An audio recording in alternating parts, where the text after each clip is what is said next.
pressure area na minomonitor natin ay nasa loob na ng ating area of responsibility. Huling namataan yung sentro nito sa layong 715 kilometers silangan ng Hinatuan, Surigao del Sur. Tumataas na din yung possibility nito na ma-develop at maging isang ganap na bagyo within 24 hours. So posible po mamayang gabi or bukas ay ma-develop na ito at maging isang ganap na tropical depression na bibigyan natin ng local name na verbena. Sa track po nito, nakikita natin generally magiging west-northwestward yung pagkilos nito. Patungo ito dito sa may northeastern Mindanao, then tatahakin nito itong area ng Visayas patungo dito sa bahagi ng northern Palawan. So expect po natin na magta-traverse ito dito sa ating landmass. Simula po yan bukas ng hapon hanggang sa Wednesday. So ngayon pong gabi magsisimula na po na medyo may mga pag-ulan na tayong mararanasan dulot ng trough or ng extension nitong LPA na ito sa malaking bahagi ng Visayas at Mindanao, lalong-lalo na po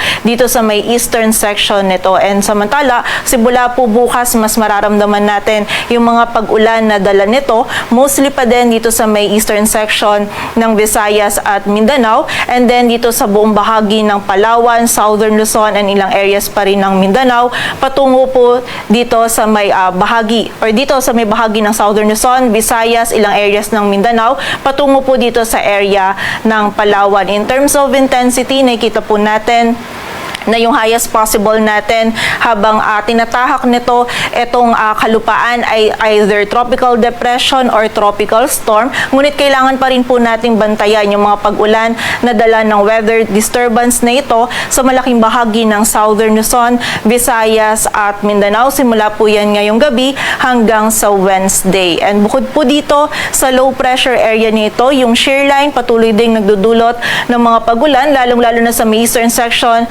ng Northern at Central Luzon, maging dito din po sa Metro Manila, maging sa Calabarzon at ilang bahagi pa po ng dito din, lalong-lalo na sa may ilang bahagi pa ng Bicol region. And bukod din po dito, yung Amihan nagdudulot din ng mga pag-ulan for the rest of Central and Northern Luzon. So pagtuloy pong pag-ingat para sa ating mga kababayan sa posibilidad ng mga pagbaha at pagguho ng lupa.